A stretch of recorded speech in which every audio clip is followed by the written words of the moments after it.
प्यारे दोस्तों, अगर आप ज़िंदगी में खुशहाली चाहते हो, सफलता चाहते हो, कुछ करने की तमन्ना है, तो आप इस सब को पा सकते हो। लेकिन इसके लिए आवश्यक है कि आपको कुछ प्रयत्न करने पड़ेंगे, क्योंकि उद्यमे भी सिद्ध्यन्ते कार्यानि न मनोरथे यथा सुप्तस्य सिंहस्य प्रविश्यति न मुखे मृग। अगर आप ज़िंदगी में सफलता चाह पाना तो आपको घनघोर तपस्या करनी पड़ेगी। बिना मेहनत के कुछ भी संसार में संभव नहीं है। तो इसके लिए आपको पहले सबसे अपने मस्तिष्क को नियंत्रण करना पड़ेगा, क्योंकि मनुष्य की जो सबसे बड़ी शक्ति है वो उसकी सोचने की शक्ति है और उसकी मानसिकता है। इसीलिए गायत्री मंत्र में, जो कि वेदांतों में लिखा हुआ है, ऋषि मुनियों का सबसे बड़ा योगदान दिया हुआ मनुष्य को, वह आपकी मस्तिष्क की शक्ति। और इसीलिए उसको हम गायत्री मंत्र में इस तरह कहते हैं, ओम भूर्भुवस्व तत्सवितुर्वरेण्यं भर्गो देवस्य धीमहि धियो यो नः प्रचोदयात्। कहने का मतलब है कि ये ब्रह्मांड से आप, ये प्रकृति की जो अद्भुत शक्ति है, उसके जो अंश हैं आप, उससे आप प्रार्थना कर रहे हैं, उससे आप विनती कर रहे हैं कि हमारी बुद्धि को प्रखर कीजिए। बुद्धि, आपकी सोचने की जो शक्ति है, वही मानवता की सबसे बड़ी शक्ति है। जो बुद्धिहीन है, जो सोचता नहीं, वो पशु की तरह जीवन जीता है। तो ज़िंदगी में सफलता का, सुख का, शांति का एक ही मार्ग है, वो है आपकी बुद्धि। मीन्स सोच समझ के आपको आगे चलना है। लेकिन आप सोचेंगे तो क्या सोचेंगे, उसके लिए भी वेदों में दिया गया है। इसके लिए कहा गया, असदो माँ सदगम्य तमसो माँ ज्योतिर्गम्य मृत्यु माँ अमृतम गम्य। मीन्स सत्य पर चलने वाला ही सुखी हो सकता है। सत्य, न्याय, प्रेम, शांति, अहिंसा, करुणा, दया, प्रेम, स्नेह, अनुराग से ही आप सफलता की तरफ जा सकते हैं, सुख शांति को पा सकते हैं। तमसो माँ ज्योतिर्गम्य, अज्ञानता का घनघोर अंधकार, जो काम, क्रोध, मद, लोभ है, वो आपको कभी भी घसीट के आपके दुखों के दलदल में फंसा देगा। इसीलिए तमसो माँ ज्योतिर्गम्य, जो तमस है, जो हमारी ग्रहण लगी हुई है बुद्धि में, उसको मिटाना है। इसी से आप ज्योतिर्मय हो सकते हैं। ज्ञान, विचार, बुद्धि, बल के चलते आपकी ज़िंदगी में सुख शांति आ सकती है। तमसो माँ ज्योतिर्गम्य, ज्योतिर का मतलब है उज्ज्वला, जहाँ की केवल सुख ही सुख है, शांति ही शांति है, प्रेम ही प्रेम है, करुणा है, दया है, स्नेह है, और सब कुछ है जो कि आपके जीवन के लिए बहुत ही लाभदायक और उपयोगी है। और मृत्यु माँ अमृतम गम्य, अगर इन चीज़ों पर आपने काबू कर लिया है तो आप शरीर से भले न रहें, लेकिन आप जो कुछ अद्भुत कार्य करेंगे मानवता के कल्याण के लिए, विश्व शांति के लिए, वो आपको हमेशा अमर बना देगा। तो याद रखिए, यह श्लोक नहीं याद रहे तो मैंने हिंदी में इसका ब्यौरा दिया है, वो फिर इस तरह से सुन लीजिए और थोड़ा प्रकृति देखते रहिए। बहुत ही अद्भुत दृश्य है ये जीवी के हमारे का, जीवी के विद्यालय और जीवी के हॉस्पिटल का एक प्रमुख द्वार है, जहाँ से मैं आपको ये संवाद पहुँचा रहा हूँ।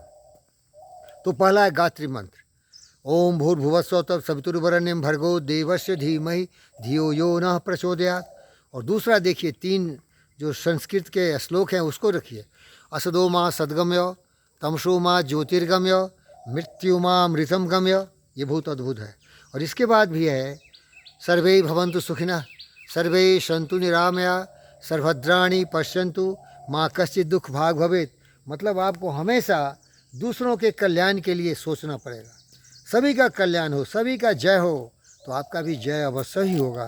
क्योंकि आपकी मस्तिष्क में अगर अच्छे विचार होंगे तो उसके सबसे बड़े लाभदायक जो परिणाम मिलेंगे, फल मिलेंगे, वो आप ही को मिलेंगे। प्यारे भाइयों, देख लीजिए, एक और अद्भुत है, इस वेदों में लिखा हुआ जो ज्ञानों का सबसे बड़ा संग्रह है, वो कहता है जीवन की क्षण भंगुरता के बारे में। उसको भी सुनिए, त्र्यंबकम यजामहे सुगंधिम पुष्टिवर्धनम त्र्यंबकम यजामहे सुगंधिम पुष्टिवर्धनम उर्वारुकमेव बंधनात् मृत्यो मुक्षीयमामृतात्। त्र्यंबकम यजामहे सुगंधिम पुष्टिवर्धनम उर्वारुकमेव बंधनात् मृत्यो मुक्षीयमामृतात्। कहने का मतलब है कि हमारी ज़िंदगी जो क्षणभंगुर है, उसमें कुछ ऐसे अद्भुत कार्य किए जाएं कि हम अमृत को प्राप्त कर जाए।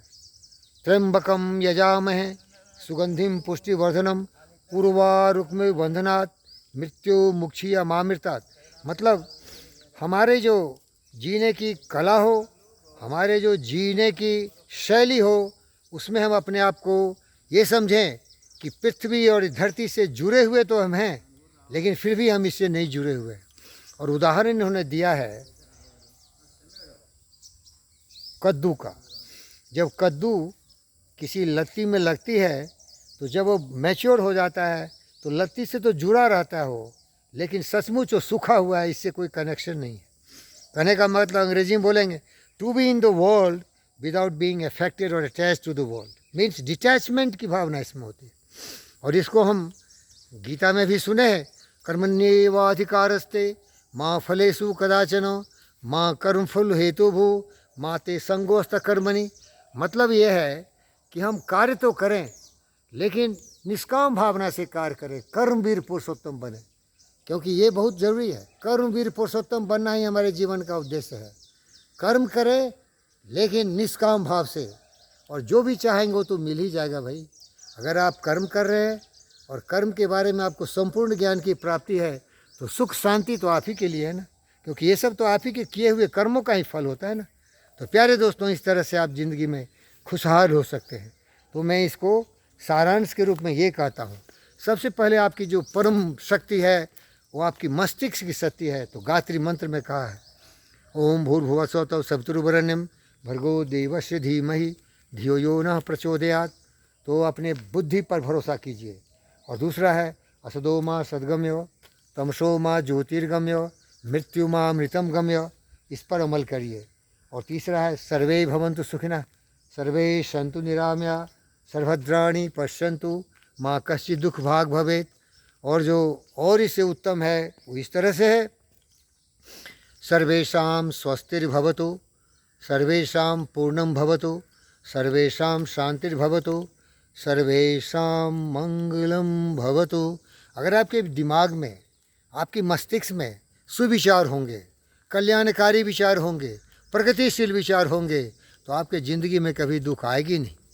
तो मैं फ़कीर योगी वीरेंद्र योगी यहाँ जीवीके विद्या निलया और जीवीके हमारे के प्रांगण में एक योगा शिक्षक के रूप में अपना जीवन व्यतीत कर रहा हूँ और मानवता की सेवा में अपने जीवन को समर्पित किया हूँ। तो इसका यही उद्देश्य है कि मैं चाहता हूँ पृथ्वी पर स्वर्ग उतार लो। तो जिंदा है तो जिंदगी की जीत में यकीन कर, अगर कहीं है स्वर्ग तो उतार ला ज़मीन पर। तो पृथ्वी पर तो स्वर्ग तभी होगी जब यहाँ के लोग ज्ञानवान विचारवान बुद्धिमान होंगे, जब इनमें पाशविकता जाएगी और देवत्व का विकास होगा। तो योग विद्या तो हमें वही सिखाता है। इसीलिए पतंजलि ने पूरे ज़िंदगी के सुख समृद्धि को पतंजलि 8 लिम्स ऑफ योगा में डाल दिया है, जहाँ आप जानते हो यामा नियामा प्रत्याहारा धारणा ध्याना समाधि, ये मस्तिष्क को संतुलित करने वाले विचार है। और शरीर को सबल करने के लिए आसना और प्राणायामा का भी जिक्र हुआ है। ये फ़कीर योगी वीरेंद्र योगी मानवता के कल्याण के लिए और सबों की प्रगति और सुख के लिए अपने जीवन को समर्पित किया है। तो इन फूलों की तरह खिलते रहिए, खुश रहिए, आपका जीवन मंगलमय हो, लेकिन ज्ञानवान विचारवान बुद्धिमान बनिए, तभी जाके ये मिल सकती है। मस्तिष्क का सहारा लीजिए, सोचिए, सोचना सबसे बड़ी ज़रूरी है। अगर मस्तिष्क और बुद्धि का सहारा नहीं लेंगे तो कभी खुशहाल नहीं होंगे।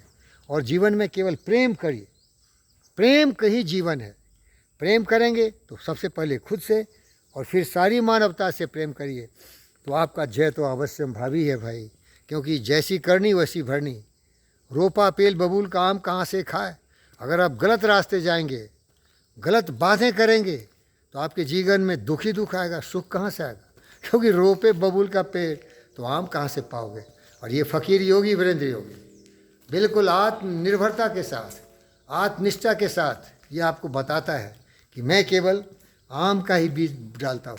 क्योंकि आम का मतलब है केवल सुकर्म, कुकर्मों से दूर, प्रगतिशील विचारवान बुद्धिमान विचारों से प्रेरित उन पद चिन्हों पर चलता हूँ जिस पर महापुरुष चले। प्यारे दोस्तों, ये जो प्रांगण है इसके जो जन्मदाता हैं वो डॉक्टर जीवी कृष्णा रेड्डी साहब हैं। और यहाँ देखिए इतने सुंदर सुंदर चीज़ आप देखेंगे। और यहाँ इसीलिए होंगे कि लोगों की प्रवृत्ति और प्रेरणा दाता है। ये देखिए जीवी के हमारा ये महामानव और इनके जो परम प्रिय दोस्त है टाटा ट्रस्ट, रतन टाटा। तो देखिए ये सारे महापुरुष लोग जिंदगी में कुछ करने के लिए इन विचारों से प्रेरित हैं। तो आइए मेरे साथ चलिए और ज़िंदगी में कुछ करने के लिए सुविचार को डालिए, मानवता के कल्याण के लिए। परोपकाराय पुण्याय पापाय परप्रेरणम। अपने जीवन में केवल सुविचारों को लाइए। और वो गायत्री मंत्र बोलता है, अपने मस्तिष्क की सहायता से, अपनी बुद्धि की सहायता से अपने आप को खुशहाल करिए और ज्योतिर्मय बनिए। जिंदगी में मानवता के कल्याण के लिए, जीव जंतु पशु पक्षियों के कल्याण के लिए कार्यरत रहिए, जीवन को समर्पित कर दीजिए। इसीलिए इसको कहा गया आत्मवत्सर भूतेषु, सारी आत्माएं समान है। ये भी सुख का कारण है। वसुधैव कुटुंबकम, ये पूरी पृथ्वी ही अपना परिवार है। और सर्वे भवन्तु सुखिनः, इससे बड़ी चीज़ क्या हो सकती। अगर सभी खुशहाल हैं तो हम भी खुशहाल हैं। धन्यवाद प्यारे दोस्त।